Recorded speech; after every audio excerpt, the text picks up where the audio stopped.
endeavor ang paggawa o pagsubok nitong arnis. Alamin muna natin kung paano ba ginagawa itong kanilang mga sticks na ginagamit. So, syempre, umpisahan natin sa pagkuha ng raw material. So, ang sabi nila, 3 uri daw ng kahoy yung ginagamit. So, pwede nga yantok, tulad ng ginagawa nila ngayon, kuya. Ito po yung yantok, hindi ba? Pwede rin daw kamagong or pwede rin na bahi. Now, since yantok itong ginagamit nila, kuya, this is good for beginners dahil medyo magaan daw ito as compared to bahi or doon nga sa kamagong. Now, ang una nilang gagawin, syempre, hatiin nila yan into smaller pieces.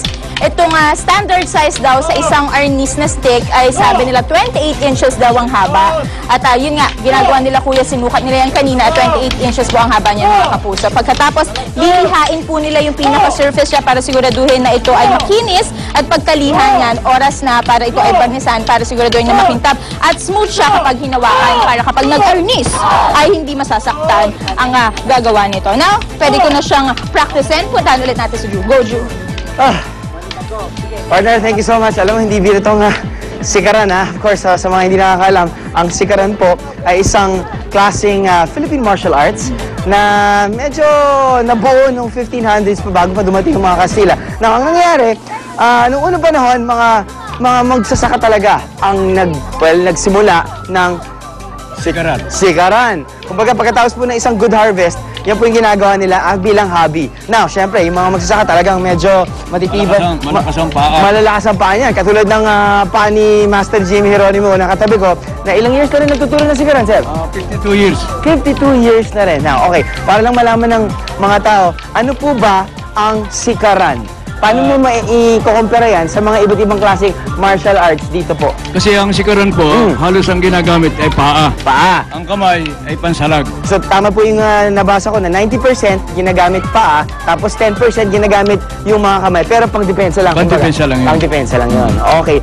Katulad ng suit ko ngayon, meron po bang mga different levels ng sikaran? Parang, di ba, karate, may white belt, may yellow belt, may black belt.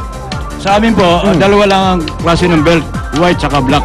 White and black. Ngayon, magkakaroon niya ng mga degree. Okay. Pagka dumating na sila sa puntong yung tinatawag na timing grade, pagkatapos noon, mapopromote ka. Okay. Tulad ko, umabot ako ng 52 years na nagpa-practice, 9 degree na ako ngayon sa sikaran. Sikaran. Okay. Sir, nakita ko meron po daw kayong signature move, ang sikaran. Ito yung tinatawag na byakid. Oo. Okay. Kindly explain po kung ano ang byakid. Ang byakid po ay sinisipa ng 360 degrees mula sa tayong paurong. Okay. Pwede natin pakita yung byakid. Sandali. Byakid. Delikos. Ayun dalawa. Ayan. Pakita natin yung byakid. Byakid. Ayun yan po ang byakid na hindi alam na ibang mga martial art. Move! Ayun. Dalawa. Isang bilang, dalawa ikot. Move! So, ang byakid parang, ano po ba ito? Parang, reverse kick. Reverse kick po ito, no? At nagagaling sa likod. Okay. Now, nakita ko nga may dalawang klaseng byakid eh. Yung isa, medyo... Isa parang pampahilo. Yung pangalawa... Isa pampatay. Pampatay. So, nagagamit niyo po ba yun? Yung pampatay? Pwede. Pero huwag natin pakita ngayon. Sige, para... Of course, ang sikaran ay nakikita po yan for exercise, for brotherhood, for self-defense. For self-defense po. Ayan. Yan po ang purpose ng sikaran na dapat na matutunan ng mga kabataan hanggang sa may edad na. Ayan. Okay mga kapuso, yan po yung tinatawag nating sikaran. At mamaya, dahil nakikita niyo po na gumagamit din sila ng arnis, yan po yung tinatawag nila extension. Pag wala yung, pag nagsisikaran ka, nakakita ka ng arnis, pwede mong gamitin ang arnis. Pwede mong gamitin ang arnis. Okay. Ngayon, ang ganda ng sikaran, kahit walang arnis, pwede ka magdepensa. Ayan. Siyempre, ginagawa po natin ngayon, pinupush po natin ngayon ang mga iba't ibang klaseng martial arts na hindi talaga kilala dito sa Pilipinas, katulad ng sikaran. So, sa mga kapuso, pwede nyo i-google yan, sikaran. Okay, so mula po dito sa start. Hindi, meron tayo. Arn, ako, dahil mo na naman mga pagkain diyang inihanda para sa amin, ha? Siyempre, mamaya, Drew. Di ba, Monica? Ang susunod, siyempre, dito, yung pinakahihintay ko sa lahat, ang paborito ko, ang kainan, siyempre. Mamaya, ang pinaka-special na pagkain ng bukas. Ayun, In fairness, Arna, paborito mo ang kainan pero never pa kitang nakita nga kumain. So mamaya, sure mo naman. Off-cam, kakain ako. Okay. O bilang nakakapagod din to si Karan, kaya mga kapuso, abangan natin itong kainan part naman dito nga pa rin sa si Karan. Arnis sarap po. Festival sa Baras Rizal. Balik muna tayo sa studio.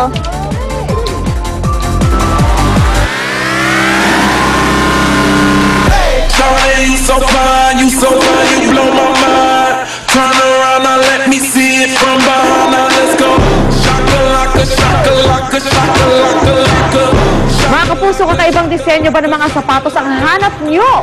Yan ang ihatid namin sa inyo ngayong umaga, mga kakaibang disenyo ng sapatos na gawang Pinoy, proudly Philippine-made. Para pakitaan tayo ng mga unique at radical shoe designs, kasama po natin ngayon si Kermit Tesoro, isang designer. Good morning, Kermit! Morning. Wow, tingnan nyo ng mga sapatos sa harap ko, talagang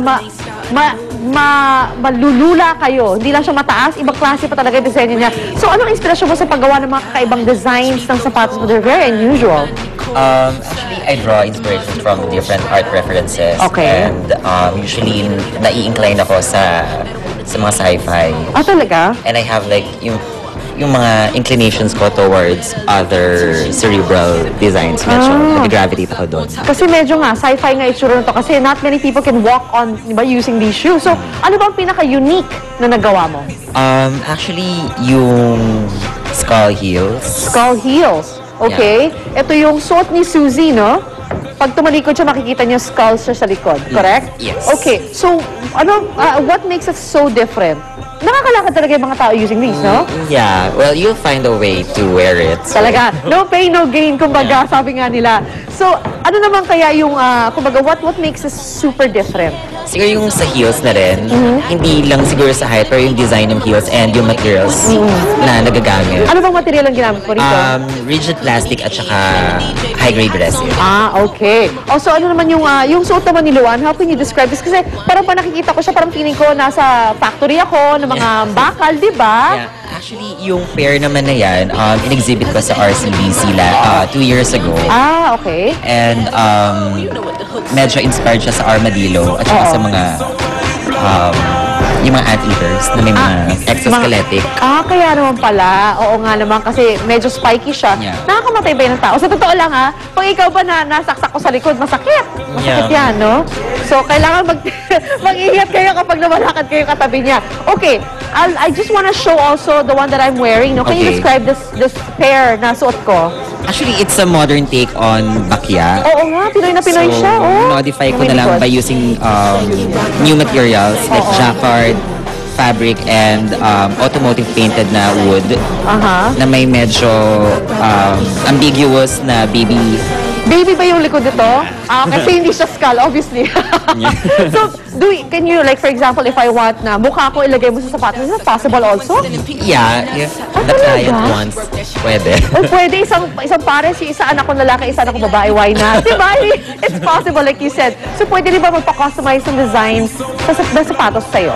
Yeah, of course. Like, if I want na mukha ng mga anak ko, pwede. Pwede. Okay. How long will it take kaya? Pagawa talaga.